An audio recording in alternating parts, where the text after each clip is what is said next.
Bien, bonjour à tous et merci d'être avec nous. Déjà, il est déjà 12h36. Vous êtes avec nous jusqu'à 14h.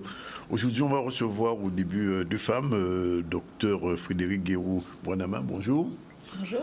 Et une puéricultrice, Madame Ringueyen, c'est bien ça? Oui, c'est ça. Prénom Séverine, font partie du conseil départemental. On va parler justement de la PMI et c'est important pour les Guadeloupéens. Un peu plus tard, il y aura un débat particulier sur vieillir en Guadeloupe aujourd'hui. C'est un débat préparé par Madame Marie-Chantal Saint-Sauveur, qui se dit une militante du troisième âge.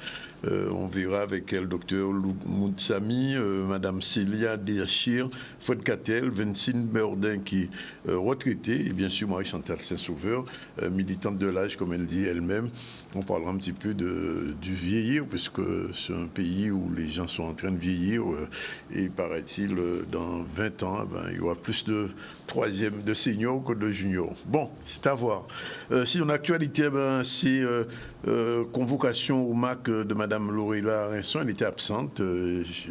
Le président du conseil régional va en parler tout à l'heure au micro de Maxime Morel. À Marie-Galante, les lycéens ils en ont vraiment marre. Ils en ont marre et ils se sont mobilisés ce matin parce qu'ils se sentent un petit peu abandonnés. Les conditions de travail sont pour eux, pour l'exercice des études, sont des conditions déplorables et ils se sentent, comme je le disais, délaissés. Ils ont manifesté. Gestion crise de Sargasses avec le préfet, on en parlera. On ira aussi à Bouillante, où à Bouillante, il y avait la 15e édition du Salon Prestige, très important pour Bouillante, et puis aussi une animation sur la plage de Malandieu. Tout cela, on verra ça tout de suite dans les formations. Je vous rappelle que vous êtes en direct aussi de Canal 10, bien sûr, mais de deux radios, RHT et bien sûr C10 FM. Alors, on commence par le MAC, puisque vous le savez, le conseil d'administration se réunissait ce matin. C'est la deuxième convocation pour Mme Rinson. Semble-t-il, elle n'était pas présente. Le président du conseil régional, Harry Chalus, était au micro de Maxime Morel. On l'écoute. Pour la deuxième fois, la première fois, j'ai compris qu'elle nous a répondu qu'elle était absente. Je suis quand même président du MAC de la Guadeloupe, responsable de Mme Rinson. Elle aurait au moins, je dis, pu me dire qu'elle ne peut pas se déplacer. Je ne connais pas ses déplacements, je ne connais pas son fonctionnement. Aujourd'hui, nous l'avons encore pour la deuxième fois convoqué à un entretien de manière à ce qu'elle puisse justifier un peu ce que nous lui reprochons sur son fonctionnement, sur les problèmes qui existent au MAC, avec le personnel, avec l'inspection du travail. Et voilà, elle ne s'est pas présentée. Donc là, je prends acte et avec le conseil d'administration, nous prendrons une décision par la suite. Nous avons respecté la procédure comme le disent les statuts et maintenant, c'est à elle de prendre ses responsabilités. Nous prendrons nos responsabilités aussi. À suivre donc, on part tout de suite à Bouillante. À Bouillante, il y avait donc ce salon Prestige qui s'est pas fait depuis 2 ans. Et donc aujourd'hui, depuis ce week-end, vendredi, samedi et dimanche, il y avait une série de manifestations, aussi beaucoup d'artisans, je crois près d'une centaine, qui étaient venus présenter leur production. Et ça, après 2 ans de confinement et de pandémie, inutile de vous dire que les gens étaient très contents. On regarde ce reportage.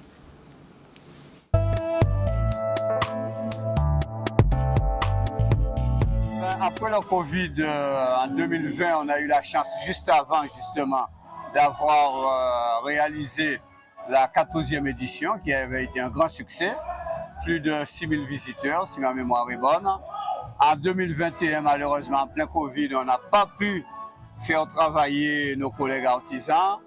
En 2022, nous avons organisé une première exposition qui était juste à côté, à la place du marché. Et puis, au mois d'octobre, nous avons aussi organisé une deuxième expo pour soutenir l'artisanat après Fiona. Donc là, nous repartons en mars 2023, la 15e édition du Salon Guadeloupe Prestige. C'est vrai qu'il a fallu tout reprendre. Il y a des bonnes habitudes qu'on avait oubliées. Mais je peux vous dire qu'en voyant les visiteurs, c'est vraiment un plaisir. Alors, le nombre d'artisans, il y a plus d'une centaine, enfin, il y a 90 artisans, si ma mémoire est bonne. Le nombre de stands entre nos producteurs et nos créateurs Guadeloupe, ainsi que nos partenaires, nous sommes à 111 stands. Très, très bien. J'ai fait le tour, j'ai regardé, j'ai découvert des choses que je ne connaissais pas. Mais je trouve que c'est très, très bien. C'est la première fois, oui. Vous avez eu le temps de faire des achats ou pas? Oui, oui, oui, on a fait des petits achats. Alors? Ouais, ça vaut le coup. Oui, ça vaut le coup. L'entreprise fait de l'agrotransformation, principalement de la transformation confiture des tubercules comme l'igname pinamayo. Je fais aussi de la fécule de Toloman, qui est le balisier rouge. Je n'en ai pas aujourd'hui, mais prochainement, ça sera sur le marché avec la farine de jambon. Et je fais aussi de la confiture de fruits. L'objectif, c'est de valoriser le produit de terroir à travers les différentes transformations que je fais. Je représente mes différents ouvrages, donc des livres et des CD, donc, des ouvrages sur l'alimentation, avec un livre intitulé « Le fruit à pain dans tous ses états » ici. Donc un livre de recettes sur le fruit à pain qui vous propose de travailler, de cuisiner le fruit à pain sur plusieurs coutures, donc en salé, en sucré, pour pouvoir le consommer régulièrement et le proposer à votre table sur plusieurs présentations différentes. Alors toujours à Bouillante, mais cette fois-ci c'était sur la place de Malandur, c'était le deuxième anniversaire de médias IPV. Ça s'est manifesté par des animations pendant toute la journée sur la place depuis très tôt. On regarde un peu ce reportage.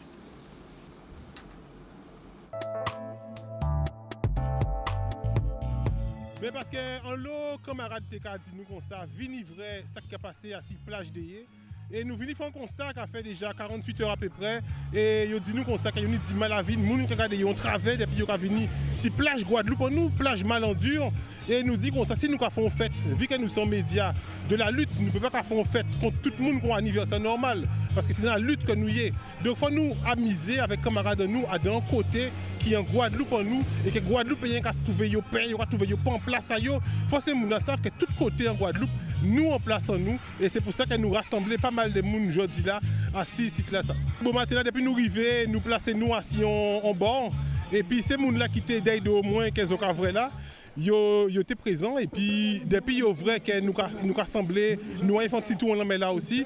Yo prend serviette à yo gardé nous de façon mécontente et yo commencé parti parce que yo vrai que nous avons venir là depuis 7h du matin, depuis 7h moins de cas nous là bon matin là nous sortis et nous voyons qu'on parti. Nous pas là pour nous déranger moun, mais forcer moun à comprendre quand même que yo en Guadeloupe. Faut yo savent que Guadeloupéen ni Guadeloupéen il a ça et faut yo habiter avec nous, il y a moun aussi qui le côté là parce que nous allons voir tout le monde. Nous c'est moun qui est dans l'amour, nous pas dans la méchanceté. Nous allons discuter avant le monde, yo dit nous, yo comprendre tout à fait vision nous et que yo même yo va trouver que si nous dans kilti comme musique là, on attend kilti à musique nous va jouer. C'est musique en nous, c'est ça qui nous lever dans Patrick Saint-Éloi tout ça et ni moun ça va déranger yo et nous va dire mais si ça va venir en Guadeloupe, faut savoir que la Guadeloupe comme musique là dit il y a le ciel, regardez, il y a le ciel, il y a la mer, il y a les noix de coco, mais il y a aussi les Guadeloupéens. On ne peut pas avoir la Guadeloupe sans les Guadeloupéens. C'est un anniversaire presque militant, un anniversaire jeune qui décidé de faire moun qui a resté en Guadeloupe, mais qui pas aussi en Guadeloupe, vrai ça qui a passé en pays là. Au niveau LCDM, ça a fait un moment que nous avons dénoncé la situation là que les gens vivent en Guadeloupe là. Et aujourd'hui, nous avons décidé d'éveiller d'être à Malandur parce que nous voulons que les Guadeloupéens réapproprient en fait contre plage là ça qui est pratiquement délaissé et que nous avons constaté que nous ne pas venir là encore parce que nous avons considéré que nous pas à nous là. Donc aujourd'hui là, ça a été important que nous là pour que les gens voient que nous avons réapproprié nous la Guadeloupe. Parce que nous là, nous avons gêné. Et quelque part, c'est ça nous voulons véritablement que les gens comprennent que là, quel que soit la nous là aussi, c'est en nous aussi. Je là, nous ne pouvons pas revendiquer pour exclusivité à pour un côté, mais nous avons dit comme ça que nous pas de tête, pas venir côté site, nous pas de tête, pas venir à Malandur. Et à travers ça, il a passé, nous voyons ce qu'il a passé à Sainte-Anne. Parce que là, nous avons laissé effectivement la porte ouverte, et bien nous avons vu qu'il y a mettre barrière, nous avons vu qu'il y a mettre porte, nous avons vu qu'il y a fait qu'on à Saint-François. Et aujourd'hui, nous avons rendu compte qu'il y a un réel problème à 50 pas, que pas ni véritablement en décision politique mais une discussion aussi populaire pour permettre à ce que nous comprenions que la Guadeloupe c'est en nous, 50 palaces c'est en nous aussi, et que par conséquent, aussi bien qu'il faut nous protéger, mais il faut nous aussi occuper de manière à ce que nous venions profiter de ces bons moments-là. Voilà, eh bien on va revenir, on va quitter la plage, on va revenir sous terre avec Dr Frédéric Guéraud-Bouanama. Bonjour. Bonjour. Et avec notre puéricultrice Séverine Ringuienne. Alors, je suis content de vous voir parce qu'en réalité, on ne parle pas suffisamment de PMI. Alors, comment vos actions se manifestent-elles au sein de la protection de la médicale de l'enfance? Oui, eh bien, bonjour et bonjour aux téléspectateurs. Donc aujourd'hui, nous sommes venus vous parler justement de la protection maternelle et infantile et en particulier d'une de ses missions qui est la santé préventive et le soutien à la parentalité. Oui. Parce que la PMI a d'autres missions en effet comme les accueils collectifs, les agréments des assistantes maternelles, mais notre cœur de métier, ça reste la santé préventive et le soutien à la parentalité. Alors comment ça se manifeste qu'on est puéricultrice Mme Nguyen? Alors, quand on est puéricultrice, effectivement, surtout en protection maternelle et infantile, donc on travaille sur le soutien à la parentalité, l'accompagnement des parents dans ce nouveau rôle qu'ils ont. Et donc, du coup, nous avons plusieurs axes d'intervention, notamment l'axe de prévention et de promotion de la santé. Et le deuxième axe, c'est aussi la protection de l'enfance, qui est un autre volet de notre mission. Et dans le cadre de la promotion de la santé et de la prévention, on met en place des consultations de puéricultrices et des consultations en partenariat avec le médecin pour pouvoir suivre les enfants. Et on met aussi en place des visites à domicile pour pouvoir suivre les enfants, soit en retour à domicile, soit, par exemple, quand on a dépisté en consultation des difficultés, par exemple. Alors, suivre les enfants, mais c'est aussi suivre les mamans. Oui, parce qu'à la PMI, en fait, nous sommes nombreux professionnels de santé. Il y a des médecins, des sages-femmes, des puéricultrices, qui sont, je le rappelle, des infirmières spécialisées en pédiatrie. Oui. Nous avons aussi des infirmières, des auxiliaires de puériculture et des éducateurs pour jeunes enfants. Donc des spécialistes de la santé et de la petite enfance. Et on s'adresse aux femmes enceintes, aux enfants de 0 à 6 ans, aux parents, donc papa aussi peut être intéressé, et aux couples, parce que parmi les professionnels de santé que j'ai cités, il y en a certains qui sont aussi conseillers conjugaux. Oui, mais alors ça s'exprime de quelle manière? C'est-à-dire que des visites régulières, un suivi médical? Oui, alors ça se passe déjà, peut-être il faut le préciser, dans les classes, oui. Les centres locaux d'action sanitaire et sociale qu'on connaît encore sous le terme de dispensaire. Oui. Ça se passe aussi dans les écoles maternelles parce qu'on vient aussi dans les écoles faire le bilan de santé pour les enfants de 3 à 4 ans. On vient aussi dans les collèges, les sages-femmes font des séances EVRAS, ce sont des séances... Vous dépassez les 6 ans là oui, alors voilà, ça c'est justement, les enfants c'est 0 à 6 ans, mais oui. Pour ce qui est la mission de la femme, oui. Eh bien c'est la femme, donc le jeune aussi, toute la mission prévention et toutes les séances qu'on peut faire justement au collège pour commencer à parler de tout cela. Et puis on vient aussi à domicile, comme l'a dit ma collègue, pour les suivis de grossesse et pour les enfants de 0 à 6 ans. Quels sont les besoins prioritaires pour les femmes enceintes, par exemple, pour la puéricultrice? Je n'ai pas compris votre question. Les besoins prioritaires pour les femmes enceintes? Alors, moi, je ne m'occupe pas des femmes enceintes, je m'occupe des enfants de 0 à 6 ans. Les enfants, oui. Donc, la sage-femme, effectivement, les besoins, c'est au niveau gynécologique. Donc, on a des suivis au niveau de tout ce qui va être frottis, planning familial. On va aussi avoir le suivi des grossesses, donc, et notamment la consultation du 4e mois où on aborde des choses comme l'alimentation, la consommation pas d'alcool qui est interdite, on va le dire, pendant la grossesse, des choses comme ça, et jusqu'à ce que la femme elle accouche.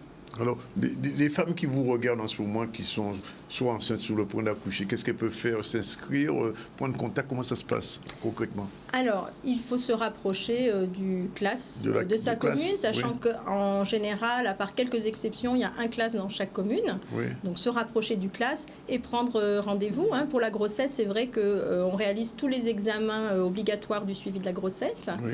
On fait la préparation à l'accouchement, l'entretien prénatal, Mme Ringuienne en a parlé aussi, la consultation postnatale et puis tous les conseils qu'on peut donner à la future maman, et en particulier le soutien à l'allaitement maternel. Et pour la femme, on fait tout le suivi gynécologique, préventif, dépistage des infections sexuellement transmissibles, prescription de la contraception, Et puis tous les examens de dépistage, par exemple le frottis cervico-vaginal dans le cadre du dépistage du cancer du col de l'utérus, la palpation mammaire, la prescription des mammographies dans le cadre de la prévention du cancer du sein. Oui, et je comprends que même si on n'a pas la sécurité sociale, on peut... Oui, tout à fait. Voilà, tout à fait. C'est un service qui est gratuit, qui est offert par le conseil départemental. Oui. Donc, qu'on ait la sécu ou pas, justement, on a une population immigrée et étrangère qui n'ont pas justement de papier parfois, qui sont suivis en PMI. Alors, il y a un problème qu'on a souvent signalé ici, c'est que nos enfants très petits commencent à être obèses. Donc, ça veut dire que l'alimentation, il faut aussi surveiller l'alimentation. Tout à fait. Donc, c'est un des rôles justement de la puéricultrice où on aborde effectivement l'alimentation et notamment l'intégration et la diversification alimentaire. Donc, on met en place, comme je l'ai dit, des consultations dès le premier mois de vie de l'enfant et au 5e mois de vie pour pouvoir parler justement des aliments qu'il faut mettre dans l'assiette de l'enfant. Oui. Donc, on a mis en place notre projet qui s'appelle Bien manger local. Donc, c'est un projet qui a vu le jour au sein de notre circonscription, fort des chiffres. Hein. Donc, on sait qu'en Guadeloupe, on a 52% de la population qui est obèse. Oui. Et donc, du coup, par rapport à ça, notre projet est tout trouvé et il a tout son sens. Et donc, du coup, pour nous, c'est favoriser effectivement les plats traditionnels qu'on améliore quand on en a besoin et aussi permettre d'avoir une alimentation saine, mais aussi ne plus aller vers des aliments qui sont trop sucrés, trop salés, trop industrialisés. C'est ça le problème aujourd'hui. Par exemple, les yaourts, il faut un petit peu les... Non, alors des yaourts nature, c'est bien.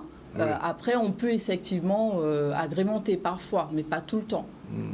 Je sais pas, enfin, je dis quelque chose de mon enfance. Le dictame, c'est passé de mode ou ça c'est revenu? Non, le dictame, on peut toujours, à partir de 6 mois, on peut effectivement utiliser la dictame puisque c'est un féculent qui est justement plus digeste au niveau de l'estomac et qui permet, pourquoi pas, de faire un petit 4 heures pour l'enfant. Donc là, on a la bouillie banane qui passe. C'est un peu le même procédé. Alors, qu'est-ce que c'est la bouillie banane? Parce que ça, alors, la bouillie banane, c'est un plat culinaire qui vient surtout d'Haïti. Donc, c'est de la banane. Quel type de banane plantée? Plantain, mais c'est pas les poyos, c'est pas les poyos, non. Non, c'est pas les poyos, il faut que ce soit sucré. C'est vraiment, il faut que ce soit un petit peu sucré. Oui. Donc, on peut effectivement rajouter un peu de lait, un peu de maïzena pour donner un petit peu plus de consistance et un peu d'épices. Pas trop, puisque ça peut être toxique parfois, donc pas trop non plus, c'est juste pour apporter un petit peu plus de goût. Et donc, la farine de dictame, elle a tout son sens aussi. Oui, et avec le fouillis à pain aussi, il y a des choses à faire. Le fouillis à pain aussi, on peut faire des choses, tout à fait. Donc nous, par exemple, on a montré tout à l'heure là le velouté de fouillis à pain. Oui. On peut rajouter effectivement des légumes pour avoir un plat plus équilibré. Donc non, on a des produits ici qu'il faut utiliser, qu'il faut valoriser, parce qu'en plus, ils sont sans gluten et ils sont bons pour la santé. Alors, je vous pose la question, soit au docteur, soit à la puéricultrice. Est-ce que les mères suivent vos conseils? Ah, ben on le souhaite en tout cas, on l'espère. Oui. On n'a pas parlé, on n'a pas détaillé le suivi des enfants de 0 à 6 ans. Oui. Donc il faut savoir qu'on peut faire suivre son enfant dès la sortie de la maternité jusqu'à l'âge de 6 ans à la PMI. Oui. On réalise tous les examens de santé obligatoires.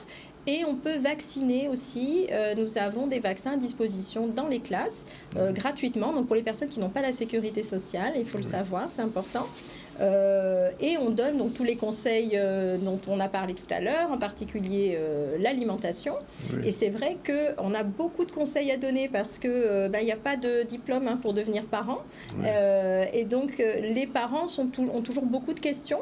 Oui. Et nous, notre rôle, c'est de les accompagner et de les aider au mieux dans cette mission qui est importante d'être parent. Alors visiblement, ça ne va pas seulement au physique, ça va aussi à l'intellect, puisque je vais projet de lecture.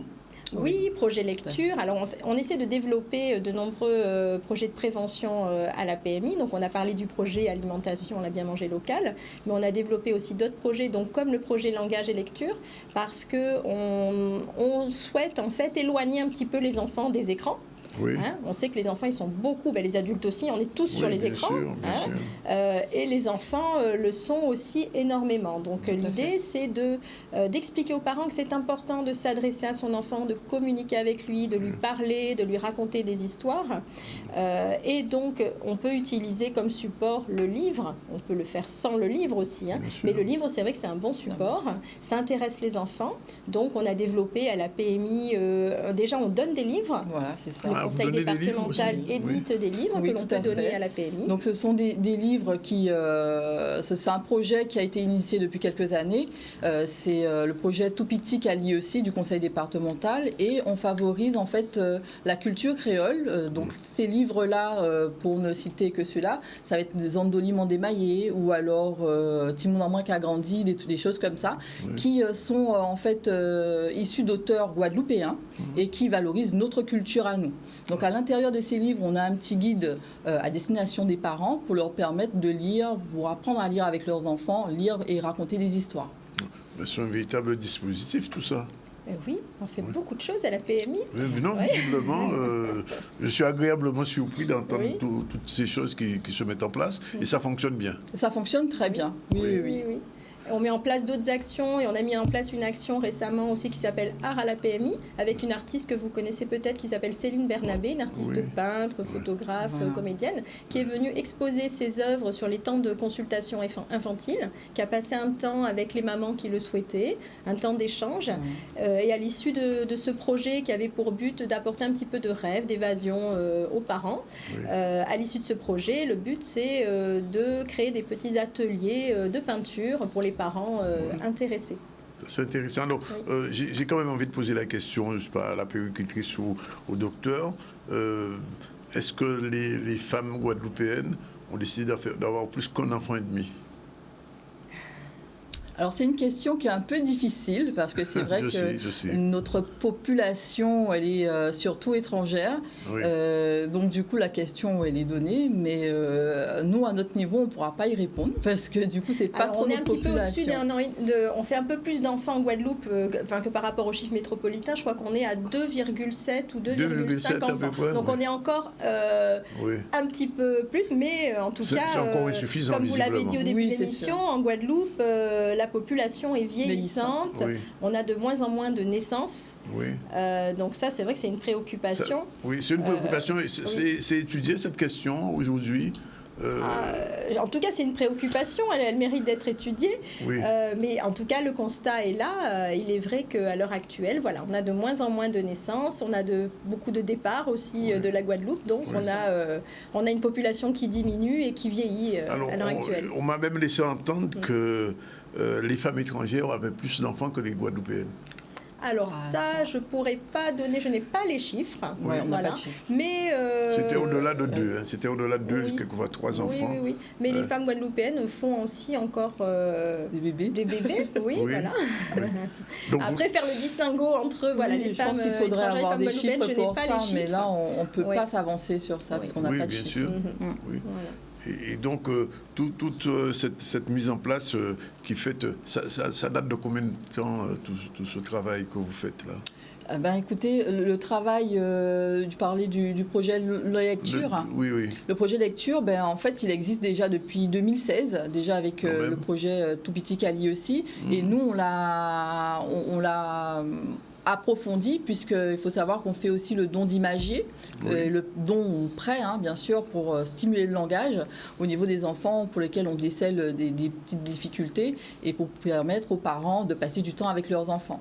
Donc on va dire que nous, en circonscription 3, on a commencé, ça fait à peu près 2 ou 3 ans, puisqu'on a eu du mal, et puis maintenant on est parti sur le don d'imagier. Écoutez, c'est très intéressant. Alors, vous vous rappelez quand même que pour bénéficier de tous ces avantages, on prend contact avec son classe de sa commune, de toutes les communes. Oui, alors de sa commune, c'est plus pratique d'aller, de rester là où on habite, sachant que en principe, dans chaque commune, il y a une classe. Proche de chez soi, il y a une classe, avec une PMI qui vous recevra avec plaisir. Ben, écoutez, bon travail, continuez. Oui, merci. La Guadeloupe en a besoin réellement. Et je pense que c'est nécessaire. En tout cas, merci d'être venu nous dire tout Merci ça. à vous. J'espère que les Guadeloupéennes et les hommes aussi qui écoutaient vont se rappeler de tout ça, surtout au niveau alimentaire, au niveau des écrans, au niveau de l'art aussi, à domicile, et puis du suivi des enfants de 0 à 6 ans et au-delà, comme vous avez dit, jusqu'au collège. Alors, au collège, ce sont les sages-femmes qui se déplacent faire des actions de prévention. Oui. Dans les classes, on ne reçoit les enfants que jusqu'à l'âge de 6 ans. Voilà. Et c'est très important, j'en rajouterai, de bien faire suivre son enfant depuis la naissance, de faire tous les examens de santé, parce que plus on dépiste précocement lorsqu'il y a une difficulté, un retard d'acquisition de la marche, du langage, ou toute autre difficulté, plus on les prend tôt, mieux on a de chances que ces difficultés soient corrigées. Voilà. Bien. Bonjour, merci mesdames d'être venues. Il est déjà 13h02. On prend la première pause. On se retrouve tout à l'heure pour la suite des événements et particulièrement justement sur ce débat comment bien vieillir en Guadeloupe, puisque là on a parlé de la PMI, de la protection maternelle et infantile, mais on va basculer dans l'autre sens avec les Guadeloupéens et les Guadeloupéennes qui ont dépassé la soixantaine et sont de plus en plus nombreux. À tout de suite. Voilà, nous sommes revenus sur le plateau du ZCL News et comme je vous l'ai dit, Marie-Chantal Saint-Sauveur, militante de l'âge, bonjour. Bonjour. Et va nous présenter un débat sur comment vieillir en Guadeloupe. Merci. Heureux. Oui, et devenu heureux, bien sûr. Heureux, vieillir heureux. Hein. Pas vieillir seulement, vieillir heureux. Bon, alors, elle a invité pour cela Dr Ludwig Mounsami, bonjour. Bonjour. Madame Célia Dachir, bonjour. Bonjour. Monsieur Fred Cattel, vice-président de l'association Éveil Quatre-Chemins à Ville, pas Quatre-Chemins. Bon. Et Madame Vincine Bordin, qui est retraitée. Tous ces gens-là, tout à l'heure, on va débattre sur le bonheur et le vieillissement. Pour l'heure, on revient à l'actualité. L'actualité, c'est la mobilisation des lycéens de Basse-Terre-Haut, du lycée Basse-Terre-Haut à Marie-Galante. Ça va vraiment mal. Ils ont l'impression d'être laissés pour compte, d'être abandonnés. Est-ce que c'est une question de management du proviseur? La question pose. En tout cas, on regarde ce sujet, on revient vers vous. Après, on va parler de France Service. C'est parti. Aujourd'hui, on s'est réunis pour faire une grève, pour déplorer l'état médiocre du lycée, de la cuisine.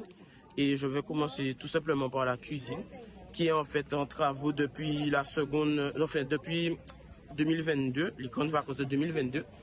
Et on nous dit chaque mois, qu'elle va être repoussée.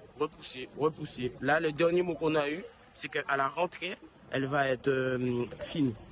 On verra bien. Moi, dans mon cas, je suis en terminale bac pro, je n'aurai pas le temps de voir cette cuisine. Mais les 3 ans que j'ai passés dans le lycée m'ont appris que la filière est malheureusement vraiment en déclin. On dirait qu'ils nous abandonnent, qu'ils nous laissent. Donc, je vais prendre un exemple concret. En seconde, j'ai fait des TP sur des crêpes, par exemple. Et cette année, on est revenu sur des crêpes. Donc, sur ce constat, je mêle plus mes profs parce que j'ai l'impression qu'ils ont un manque de compétences, un manque de capacité. Et surtout, ils nous rabâchent à chaque fois que financièrement, ils ne peuvent pas faire de commandes plus hautes, plus élevées pour qu'on puisse voir d'autres techniques. Alors moi, je ne sais pas si c'est vrai, si c'est pas vrai. Moi, c'est du pipeau. Dans le cas de la salle pour ma classe, leur prof est constamment absent. Il esquive en fait les TP. Il ne cherche pas à organiser de TP avec eux. Et c'est quelque chose de déplorable, bien évidemment.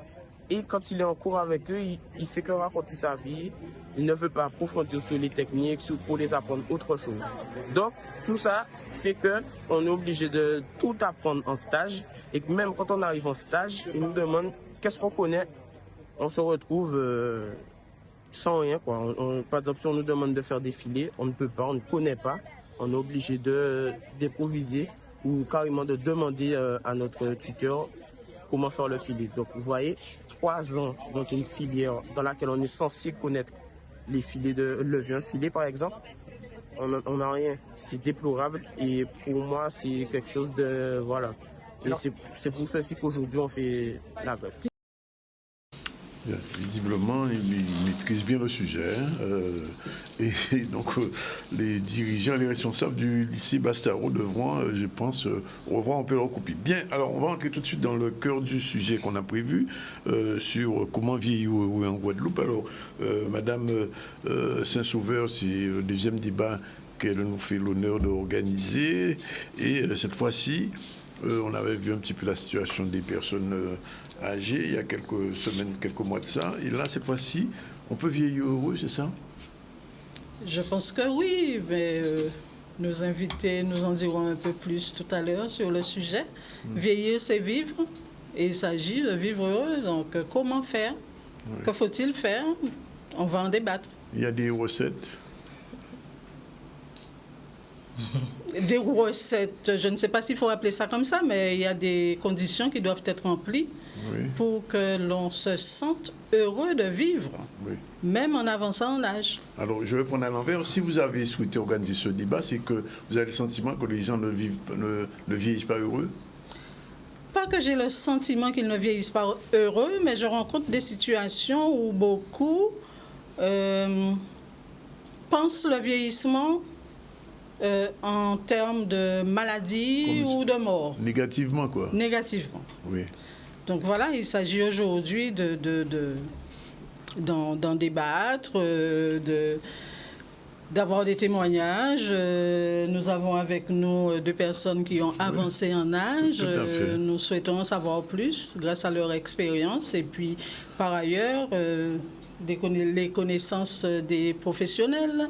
Alors justement, je vais me tourner vers le docteur Guig Mounsami, puisqu'il est praticien hospitalier et chef de service en gériatrie. Est-ce que vous avez le sentiment, quand vous visitez les seniors qui sont malheureux, qui se plaignent, que ça va mal, etc. Quel est le sentiment global qui ressort? De façon globale, on a de tout. Dans le vieillissement, on a de tout. Et là, ce qui est important, c'est justement, comme le disait Madame Saint-Sauveur, c'est que on est en Guadeloupe et on a une population qui est vieillissante et l'image du vieillissement, elle n'est pas toujours positive. Et ça depuis des années. Et sauf que maintenant, on est confronté à ce vieillissement et on sait qu'il y a des façons, des modes de vie qui permettent d'être heureux et de vivre longtemps, puisque l'espérance de vie, elle s'allonge au fur et à mesure. Et de combien maintenant en Guadeloupe? En Guadeloupe, j'ai pas forcément les chiffres, mais la moyenne d'âge en tout cas qu'on a au CHU en service hospitalier, c'est 83-84 ans. Oui.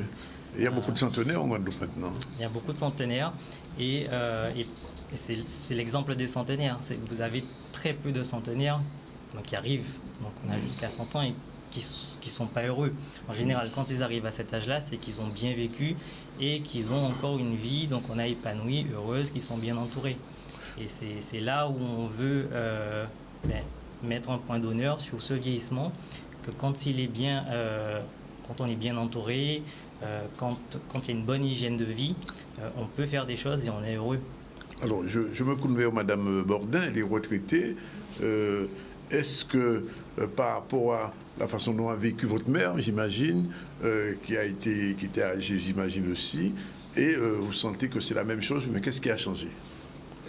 Non, c'est pas pareil, parce qu'à l'époque de ma maman, il n'y avait pas d'association, il n'y avait pas des activités, il n'y avait pas plein de choses. Tandis que nous, on a plein d'activités. Moi, personnellement, je suis dans plusieurs associations, donc je fais partie. Et puis, on a des jours où on fait du sport, on fait de la marche, on sort. Donc, même la semaine dernière, on était à Marie-Galante. Oui. On a passé 2 jours à Marie-Galante et on y retournait bien heureux. Alors, M. Catel va sûrement confirmer ça, puisqu'il est président de l'association Éveil 4 chemins aux abîmes. Qu'est-ce que vous proposez aux seniors? Chez nous, à notre association Éveil 4, 4 chemins des abîmes, nous avons des activités du lundi au samedi. Du lundi au samedi? Du lundi au samedi, nous avons des activités tous les jours. C'est pire que le travail, ça. Et ça permet effectivement à nos seniors de passer des moments heureux. Oui. Dès le lundi, nous avons atelier théâtre. C'est une association où nous faisons beaucoup de théâtre. Oui. Le mardi, nous avons la chorale. D'accord. Le mercredi, nous avons la danse quadrille. Oui. Le jeudi, nous avons encore théâtre. Et le vendredi, salsa. Le samedi, nous avons encore atelier de taille. Là, c'est la totale. Là, hein. Voilà. Donc, moi, je pense qu'il faut que les personnes qui sont avancées en âge puissent avoir un calendrier. Chercher une association dans le quartier, ça va leur permettre effectivement de faire des activités. Mais ça, c'est le côté loisir. Mais côté aussi, je pense, de santé, comme a dit le docteur, il faut prévoir comment garantir une bonne santé. Il faut aussi voir une bonne santé. Pour moi, ça passe par ne serait-ce de faire son jardin, marcher autour de son quartier. Au sein de notre association, nous avons aussi ce qu'on appelle atelier équilibre. C'est du sport.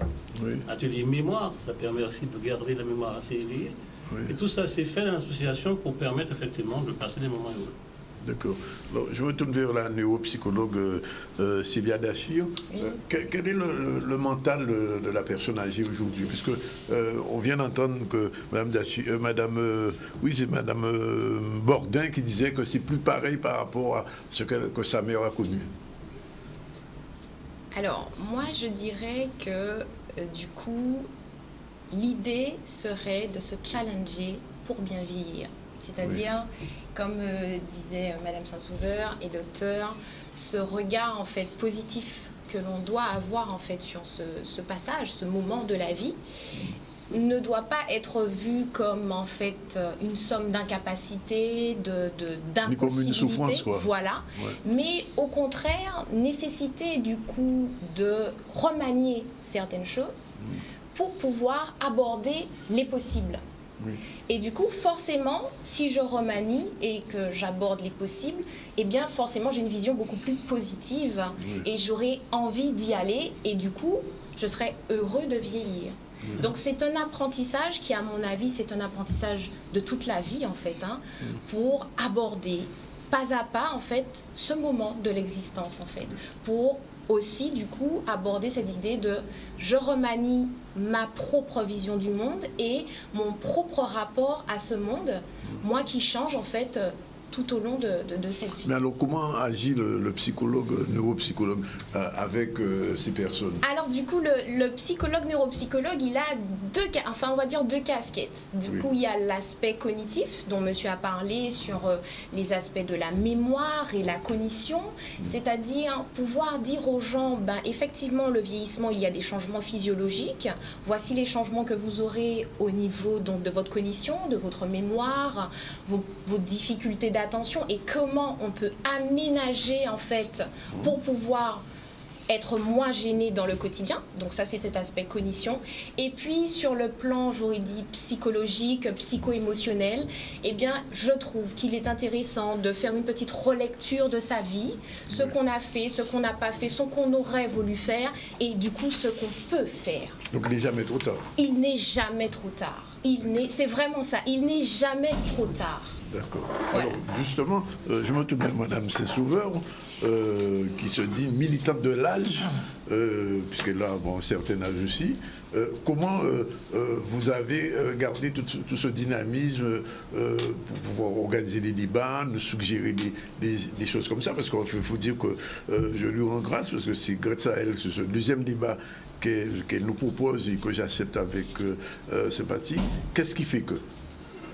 Alors moi, je suis tout à fait d'accord avec ce que vient de dire Sylvia Dachir. Il y a une chose qui est essentielle, c'est que les personnes qui n'ont pas encore avancé en âge ou qui avancent en âge intègrent que vieillir, c'est vivre. C'est essentiel que l'on retienne cela. C'est vivre. Et donc, si on vit, mais comment voulons-nous vivre? De quoi nous voulons être munis pour bien vivre? Comme nous l'avons fait quand nous étions plus jeunes, nous devons nous poser la question de cette période de vie. Que voulons-nous? Bon, alors, il est difficile de demander à quelqu'un qui n'a pas les moyens, qui ne peut pas s'assurer les besoins primaires, d'être heureux. Cela veut dire que la personne qui avance en âge, ben, elle a besoin d'un toit sur sa tête. Donc, la question du cadre de vie, de l'environnement de vie. Elle a besoin de subvenir à ses besoins alimentaires, ses besoins de loisirs, ses besoins de santé. Donc, toutes ces questions-là sont essentielles. Et après, quand on a répondu à toutes ces questions-là, mais la question du lien social, la relation à la famille, la relation au quartier, au voisinage, à sa cité, parce que la personne âgée demeure un acteur de la société, est-ce qu'elle trouve sa place dans cette société-là? S'il faut que la société garde ce regard négatif sur les personnes qui avancent en âge, mais comment la personne âgée peut-elle trouver sa place? Et là, il y a lieu d'agir pour ceux qui sont responsables du cadre en matière de société. Et puis, il y a ces questions qui nous sont personnelles. Oui. Et là, elle en a parlé, Célia Lachir. Le bonheur, c'est aussi celui que j'ai en moi, celui que je porte en moi. Ai-je résolu toutes ces questions, toutes mes questions d'amertume, par exemple, pour continuer à avancer en âge? On sait qu'on peut traverser la vie avec des douleurs diverses, des douleurs de l'enfance, des douleurs que l'on a connues dans le milieu professionnel, par exemple. Ai-je fait la paix avec tout ça pour continuer à vivre? Tout cela est essentiel. Alors, mais il y a quand même quelque chose, je me tourne encore vers Mme Bourdin, qui a peut-être changé, c'est que j'entends souvent dire que les personnes âgées sont de plus en plus seules. C'est-à-dire qu'autrefois, il y avait le cocon familial, les petits-enfants, les enfants, et puis aujourd'hui, les enfants sont partis à l'étranger le plus souvent, et la mère ou le père se retrouvent souvent seuls. Est-ce que c'est vraiment le cas? Et peut-être ça a aussi contribué, M. Catel, à y répondre. Il y a certaines personnes comme ça. Oui. Il y a certaines personnes, mais avec les associations, on va rendre visite. Oui. On va les voir, on les invite des fois à être avec nous. On partage. Monsieur Catel. Oui, il est vrai qu'en Guadeloupe, nous avons la chance, nous, où les enfants gardent leurs parents chez soi. Oui. Contrairement à beaucoup d'autres pays où les grands-parents iront dans les EHPAD. On les emmène dans les EHPAD. C'est déjà une bonne chance pour nous. Mais il est vrai aussi qu'il y a beaucoup de personnes âgées qui sont seules.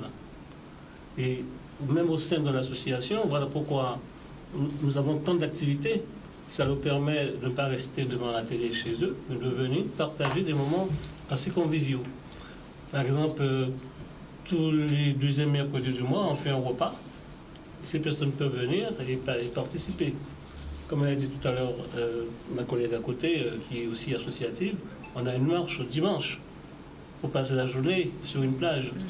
Et les personnes âgées sont très friands de ce genre de sortie. Ça leur permet de sortir de chez eux, d'être avec nous, de parler, plutôt de rester chez eux. Et tout ça contribue à ce qu'ils passent des moments heureux. Je pense aussi que les personnes heureuses, par rapport à la question que vous avez posée tout à l'heure, avant, je me rappelle mes grands-parents, le soir, ils appelaient les petits-enfants. Oui. C'était un moment de partage. Ils disaient « asseyez-vous », ils les apprenaient à prier. Oui. Les grands-pères, même les grands-mères, apprenaient aussi à faire des jeux. Quand on regarde des enfants maintenant, beaucoup sont devant leur tablette ou leur téléphone. Oui. Et ils ont oublié les traditions du pays, telles que rouler une roulette, tout ça. Mais si les grands-parents qui savent toutes ces choses-là, ils peuvent appeler leurs petits-enfants pour leur demander, effectivement, ou leur apprendre à faire comment attraper un oiseau, comment faire un cerf-volant. Et cela va contribuer aussi à eux-mêmes de partager leur savoir d'avant. Tout à fait. Je crois que c'est très important. Docteur Mounsami, moi, je vous pose la question. Quel est le conseil que vous pourriez donner, premièrement, à un jeune, et puis aux parents du jeune qui sont des seniors? Qu'est-ce qu'on peut leur dire aujourd'hui? Parce qu'en fait, si on fait le débat aussi, c'est pour essayer de trouver des solutions. Alors, comme conseil pour les jeunes, c'est assez difficile parce qu'on sait qu'en Guadeloupe, les jeunes en général, donc, ils s'en vont pour les études, et c'est pour ça qu'il y a le vieillissement qui est accentué en Guadeloupe. C'est qu'il y a beaucoup de jeunes qui s'en vont. Mais il y en a qui restent quand même. Il y en a qui restent. Et qui reviennent. Il y a même un mouvement qui s'appelle Alévini qui permet de revenir au pays. Et du coup, on est confronté un peu à ce vieillissement un peu accéléré. Donc on a surtout dans les Antilles.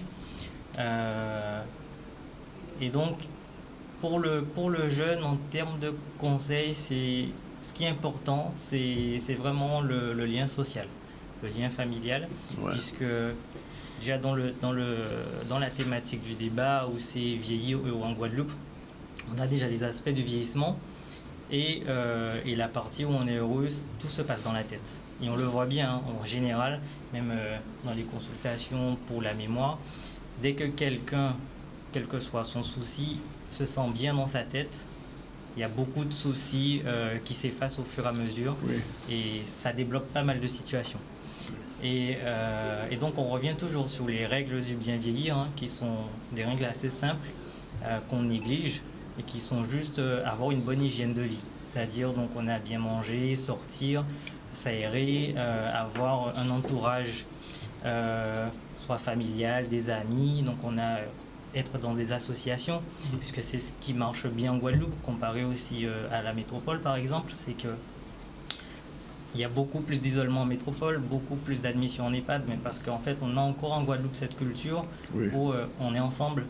Et même s'il y a des EHPAD ici, elles ne sont pas forcément toutes remplies parce qu'il y a encore des familles, pas forcément la famille proche, ça peut être des neveux, des nièces, mais qui prennent en charge, donc on a leur tati, leur grand-mère, et ça forme un lien qui fait que le vieillissement est vu d'une autre façon. Et c'est l'occasion aussi pour ce débat, parce que c'est ce qui manque sur le territoire, c'est l'information. C'est que beaucoup de personnes ont ces idées un peu négatives, mais parce qu'ils sont pas au courant de tout ce qui est possible sur le territoire. Et même nous qui sommes dans le domaine de la santé, ou même juste les professionnels de santé, peu importe notre métier, on ne sait pas vraiment tout ce qui se fait sur le territoire. Et c'est durant ces débats justement qu'on peut informer, donc on a l'ensemble de la population sur tout ce qu'il est possible de faire en Guadeloupe et lutter justement contre l'isolement et favoriser le bien vieillir. Madame Saint-Sauveur, moi j'ai envie de vous poser la question, et je sais que vous n'aurez peut-être pas la réponse, mais il faut la poser quand même. Tout à l'heure, j'ai reçu les gens de la PMI, protection maternelle infantile. Est-ce qu'il y a une protection pour les seniors du même niveau? C'est-à-dire par la CGSS, la CAF, etc.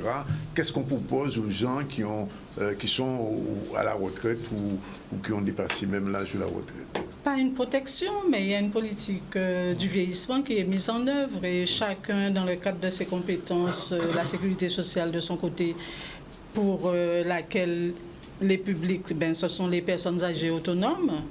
Nous avons une offre de services dédiée à nos retraités autonomes. Le Conseil général propose des choses. Et le Conseil général, de son côté, il y a une politique qui est mise en œuvre sur le territoire.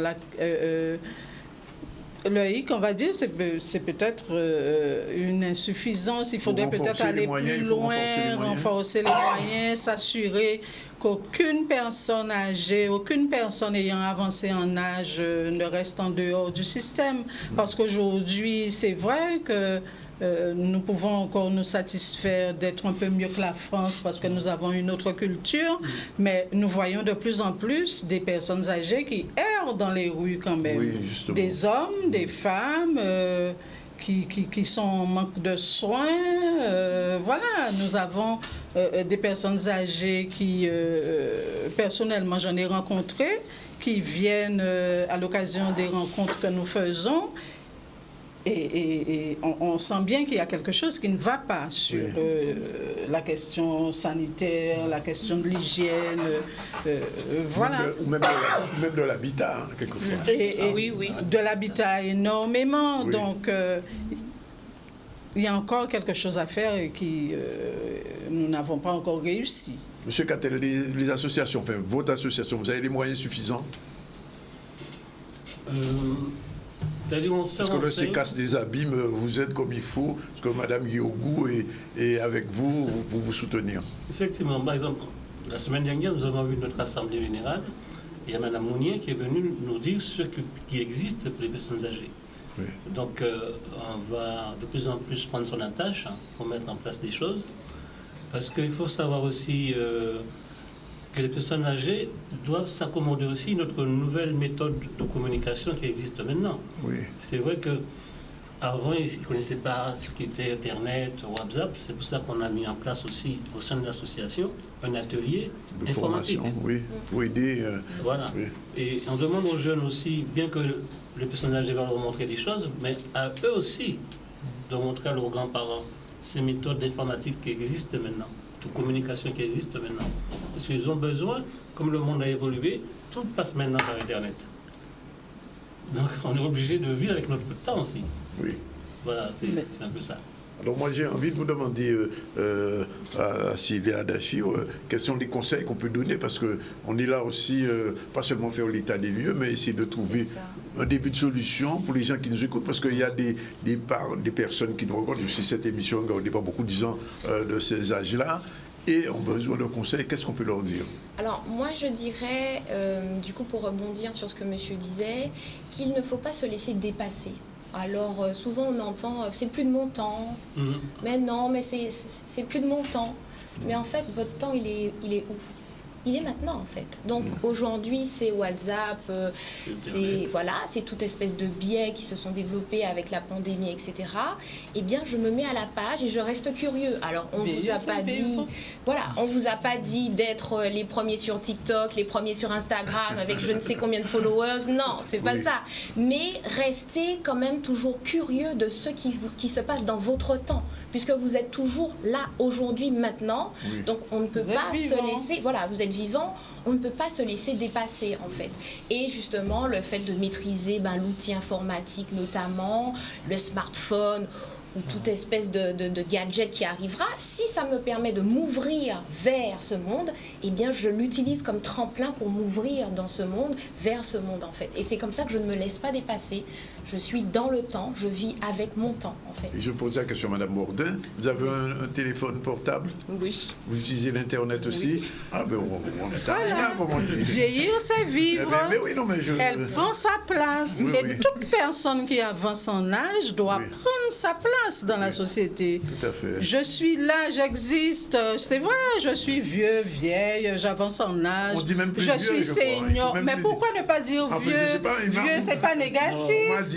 On commence à vieillir dès le lendemain de ton jour de naissance. Il n'y a pas de... docteur, dès qu'on a 2 jours, on est déjà vieux. Mais on commence à vieillir le lendemain de sa naissance, on avance en âge. Hein? Oui. Donc il n'y a pas de raison d'avoir peur. J'ai eu l'occasion de participer à de nombreuses la semaine bleue. C'est toujours en octobre. Oui. Et là, il était dit que les personnes qui sont avancées en âge, on les appelait les nouveaux jeunes. Oui. Ah, ce sont les nouveaux jeunes.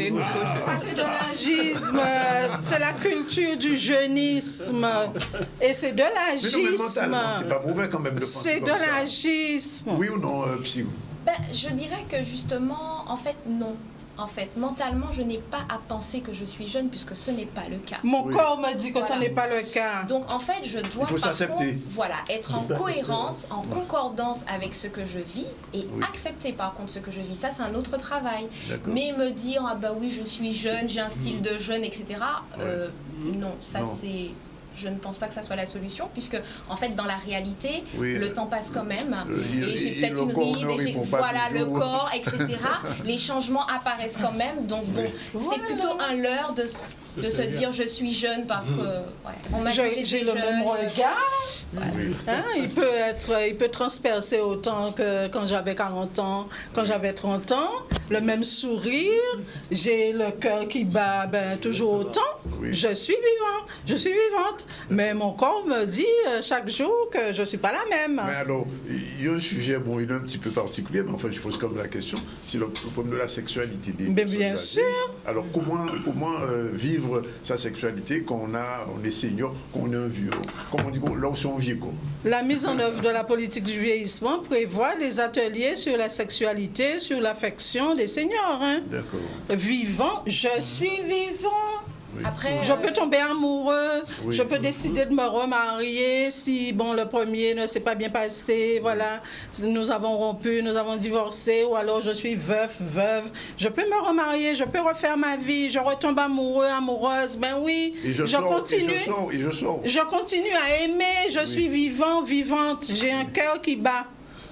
Monsieur Cattel, c'est une question qui vient quand même quelquefois dans l'association. Ben, vous savez, on fait beaucoup de conférences-débats aussi. La prochaine conférence-débat, le 25 mars, ça va être l'AVC et l'hypertension. Et au mois de juin, j'ai déjà programmé ce que vous disiez à l'instant là. Oui. Eh ben, la sexualité des seniors. Ah. Bien sûr. Qui n'est pas un tabou. J'ai pris un petit peu d'avance. Ça ne doit pas être tabou. Voilà. Oui. C'est pas un tabou, non, c'est pas un tabou. une conférence-débat, je pense, assez intéressant. Oui. Et voilà quoi. Et ça veut dire, docteur, sur cette question-là, il y a des médicaments particuliers ou bien il faut vivre avec son corps? Il faut vivre avec son corps. C'est sûr qu'il y a toujours des médicaments, mais il y a un moment où il faut toujours éviter les techniques médicamenteuses et accepter l'idée que ce ne sont pas les mêmes performances qu'à 20 ans. Voilà. On s'accepte comme on est. Et on continue. Bien sûr. À Vieux-Habitants, il y a eu un couple, ça fait pas très longtemps, qui se sont mariés, ils se sont rencontrés au 3e âge. Ah, ben voilà. Ben oui. Il y a 2 semaines. J'y étais. Bon. Bien. C'est tout cela, vieillir heureux en Guadeloupe. Alors, je vais vous laisser, on va faire un petit tour de table quand même avant de conclure. On va commencer par le médecin. Le conseil que vous avez donné, il faut essayer de s'accepter, c'est ça? Oui, il faut s'accepter comme on est et il faut être bien dans sa tête. Bien dans sa tête. Monsieur Cattel? Mais comme je l'ai dit au départ, être en bonne santé, faire tout pour être en bonne santé. Oui. Chercher un loisir, une association dans son quartier qui a des ateliers. Il ne faut pas rester seul. Il faut pas rester seul. Pas rester seul. Oui. Voilà. Et surtout, se renseigner au niveau de la mairie aussi pour savoir ce qu'il y a comme disposition prise pour les seniors. Oui. Madame... Eh bien, c'est continuer. On est sur Terre, il faut continuer à vivre. Il faut continuer à vivre. Voilà. Et être heureux. Et Célia? Moi, je dirais qu'il faut apprendre à vieillir, en fait. Parce que c'est pas évident. Ah, il faut apprendre à vieillir. Il faut apprendre, il faut apprendre. Oui. Il faut, en fait, se dire que je vais devoir me familiariser avec ce moment-là, en fait. Que j'ai envie ou pas, parce que du coup, c'est naturel. Et du coup, il faut apprendre, il faut se préparer. Et du coup, plus je me prépare, plus je vais appréhender autrement, en fait, ce moment. Le mot de la fin, ce sera pour vous. Ne pas hésiter à demander de l'aide, ne pas hésiter à parler de ce que l'on ressent. C'est important. Et donc, faites appel à nous. Voilà, le docteur Mounsami, M. Cattel, Mme Baudin, il y a Célia, et puis il y a moi. Voilà, il faut surtout en parler de ce que l'on ressent, ne pas rester dans son coin. Il y aura d'autres débats? Ben oui, nous sommes prêts à faire autant de débats qu'il en faut pour que la prise de conscience se fasse au sein de la population. Bien. Ben écoutez, on vous remercie tous et toutes pour ce focus sur le bien vieillir. Heureux. Heureux, vieillir, heureux. J'espère que les gens qui nous regardent ont pris mot. On va passer à autre chose. On pense tout de suite un petit sujet sur l'inauguration France Service à Trois-Rivières. On revient tout de suite. On va terminer avec notre chroniqueuse du lundi. Je vais parler de Iman qui est déjà là tout de suite. C'est que ce soit du côté des élus, des collectivités, de la Poste, de l'État, c'est de pouvoir apporter le service public à nos concitoyens.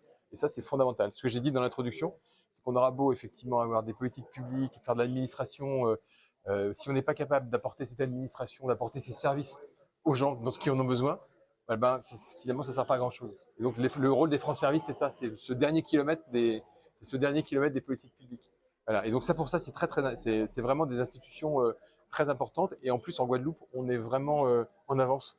Enfin, on est vraiment exemplaire dans ce domaine, puisque pour un territoire de cette taille, en parle de population, on a quand même 29 France Service, ce qui est beaucoup. On a maillé le territoire de France Service, donc tous nos concitoyens en Guadeloupe peuvent trouver aujourd'hui, pas loin, à 10-20 km de chez eux au maximum, une France Service, où on va leur apporter des services en matière de CAF, sur le plan social, sur le plan de l'urbanisme, sur le plan fiscal, sur le plan des titres de séjour, sur le plan... Voilà. Donc il y a tout un panel de services qui est assuré. Et alors la France Service, c'est pas simplement les gens qui sont au guichet, c'est déjà formidable, c'est aussi derrière toutes les administrations. C'est-à-dire que quand on a un sujet un peu compliqué, de retraite, etc., on peut faire appel ou fiscal ou d'impôt, on peut faire appel effectivement aux gens qui sont pas là physiquement, mais avec qui on peut faire une visio, on peut avoir un entretien téléphonique quand on est sur un sujet compliqué. Voilà, donc c'est... Voilà, donc on est vraiment en Guadeloupe, c'est vraiment, je trouve que c'est vraiment exemplaire et tout ça effectivement c'est porté par la Poste, c'est porté par les collectivités et c'est très bien. C'est une grande satisfaction dans la mesure où aujourd'hui, la population de Trois-Rivières peut bénéficier des différents services. Donc, nous remercions le partenaire La Poste qui, à travers déjà la Banque Postale, assure déjà l'accueil des Trois-Riverains, mais pour leur proposer déjà des produits financiers. Et là, c'est une nouvelle dimension qui permet à la Poste encore de recevoir la population de Trois-Rivières, mais afin de mettre à sa disposition les différents services de l'État. Donc, c'est une satisfaction. Ça permet de rapprocher ces services à cette clientèle, à cette population de Trois-Rivières. Et comme nous l'avons dit, la collectivité de Trois-Rivières sera aux côtés de la Poste là aussi. Quand il y a des initiatives en faveur de la population, nous devons, en tant que politique, prendre notre responsabilité. Nous allons le faire pour être aux côtés de la Poste, pour que là encore, que les services soient davantage aux côtés de cette population et que nous puissions espérer que les réponses qui soient apportées soient satisfaisantes pour tous. Voilà.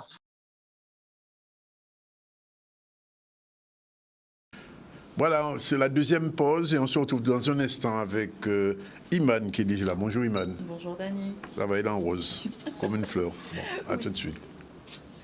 Voilà, nous sommes revenus sur le dernier quart d'heure du ZCL et là on reçoit une femme en rose. Et cette femme, c'est une coach d'hypnose, d'auto-hypnose, elle s'appelle Iman Soudan. Bonjour Madame Soudan. Bonjour. Bonjour à tous. C'est une femme leader, visiblement. Exactement, on va parler du leadership. Ah, on va parler des femmes leaders? Oui, tout à fait. Bon, allons-y, c'est parti. Parlons des femmes, hein, c'est le mois de mars, droit de la femme toujours, mais parlons des femmes, c'est l'occasion de parler du leadership féminin. Et qu'est-ce que c'est le leadership déjà? Justement, c'est une bonne question. C'est une bonne question. Oui. Déjà, on peut commencer par le début.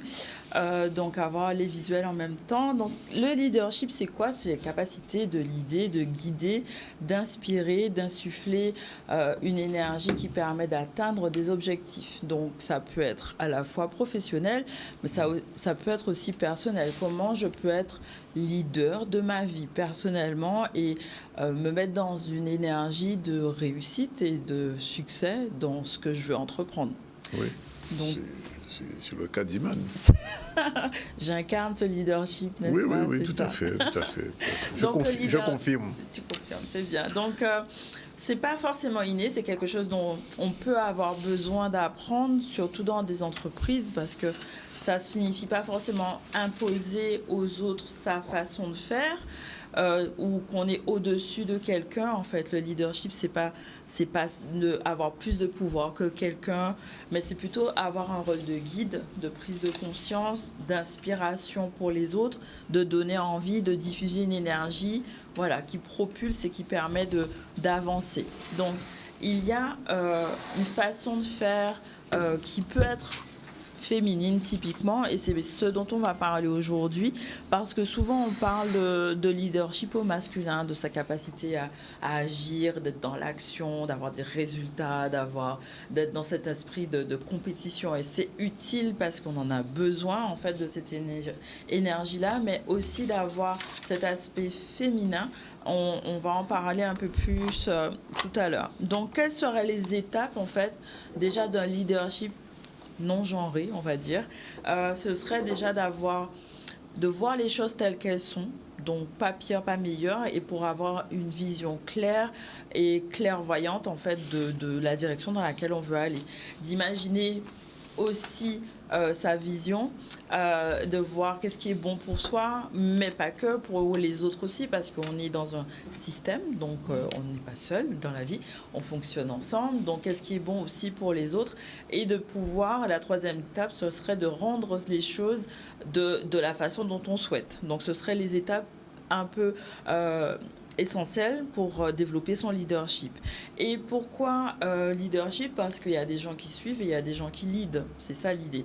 Et il n'y a pas de honte à être un suiveur ou à être un leader. C'est pas forcément tout le monde qui peut le faire. Il y a aussi besoin de travailler ensemble et de mutualiser les compétences.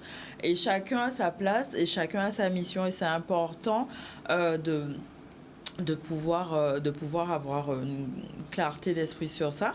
Donc c'est à la fois valable en entreprise, mais c'est aussi valable dans un couple, parce qu'il y a un système, dans une famille, c'est donner l'impulsion, donc ça peut être à la fois la femme ou l'homme, il n'y a pas forcément, c'est pas lié au genre sexuel, on va dire, mais c'est utile d'avoir un équilibre entre ces deux pôles, ces deux polarités pour être un bon leader en fait.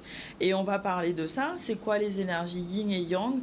L'énergie yang, c'est vraiment l'énergie d'action, de décision, de calcul. On est dans le mental, on va réfléchir à comment faire pour être plus rapide, plus efficace, plus efficace, oui. Et le côté yin, c'est l'énergie qui va être plus lente, qui va être dans la douceur, la réceptivité, qui va essayer de comprendre les gens. Donc, l'équilibre, on l'a aussi, que on soit homme ou femme, peu importe. On est à la fois yin et à la fois yang.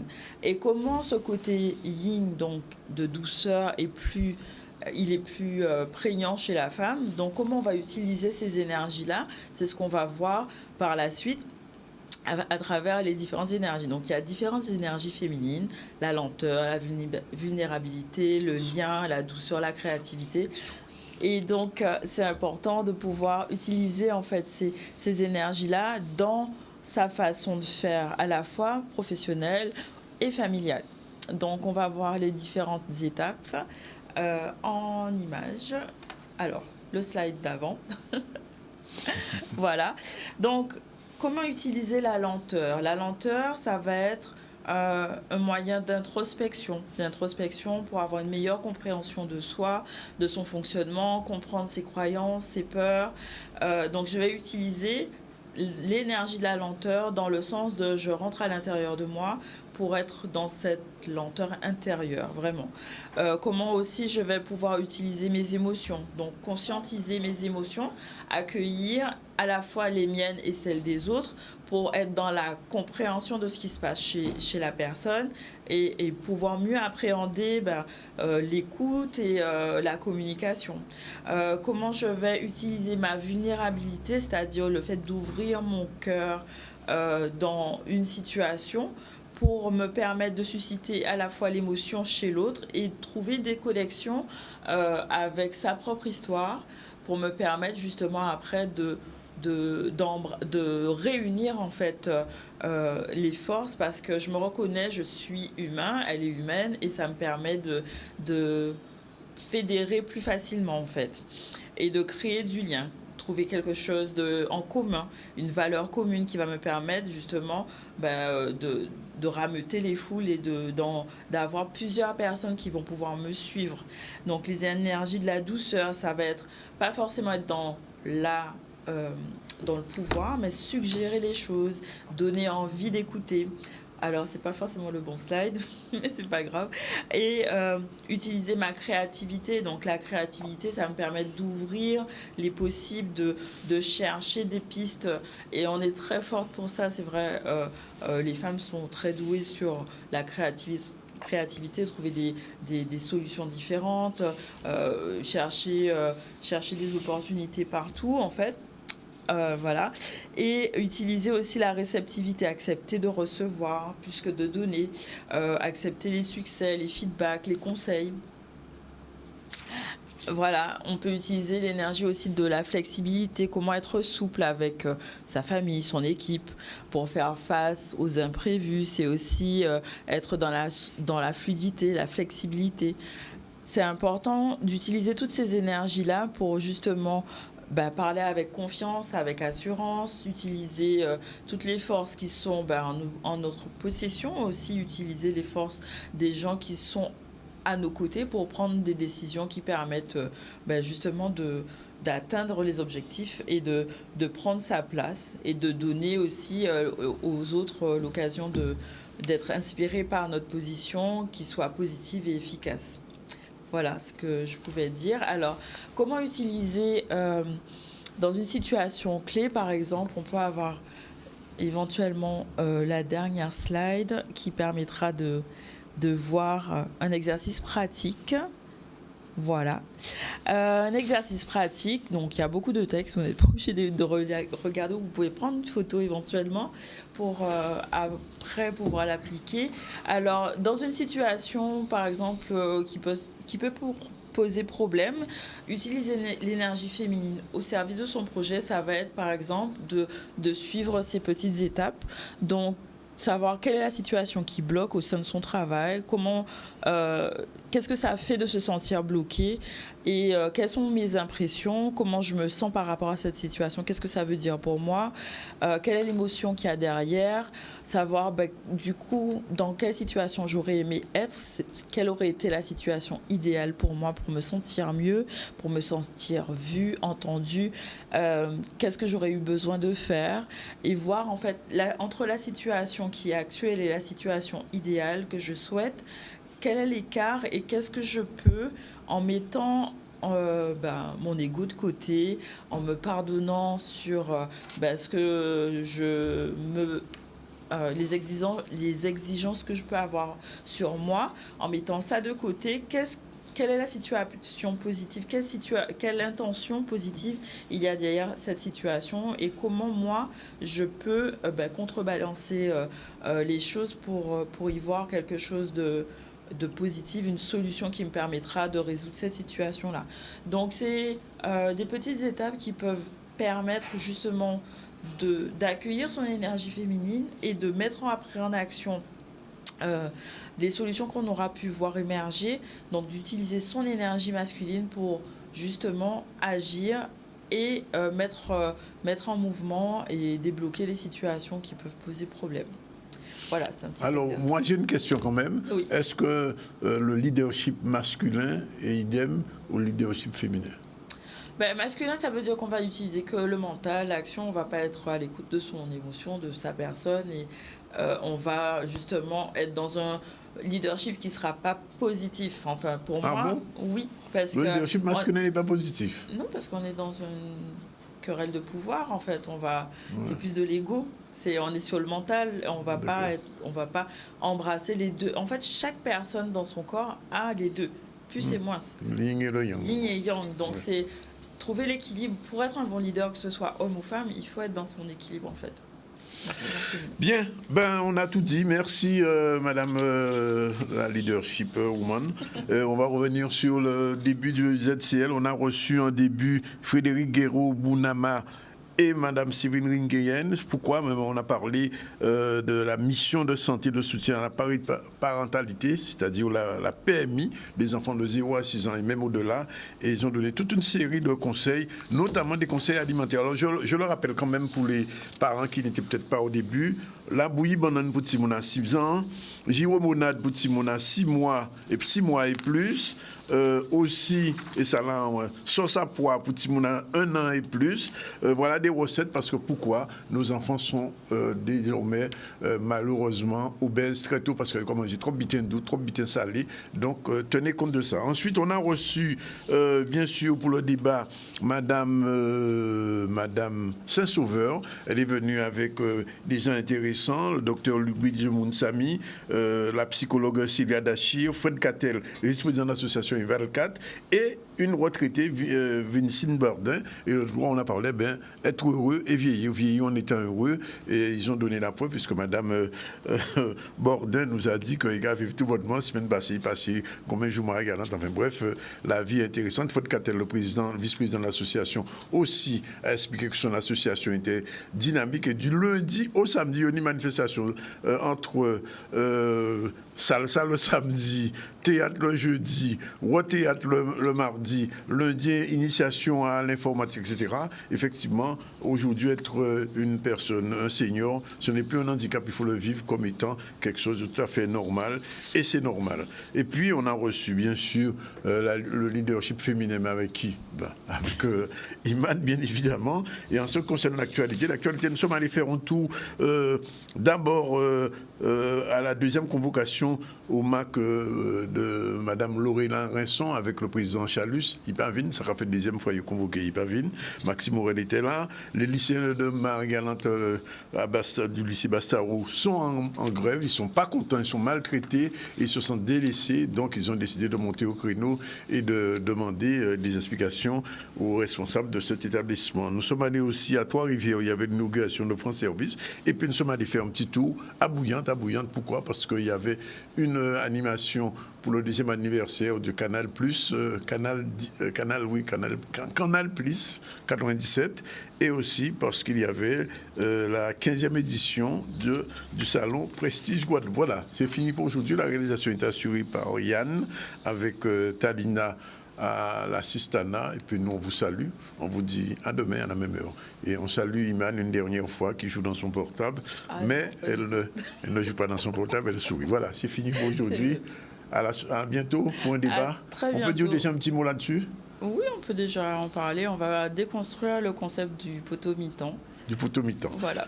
Ok, on en saura plus très bientôt. Voilà, c'est fini pour aujourd'hui. On se quitte et on se retrouve demain.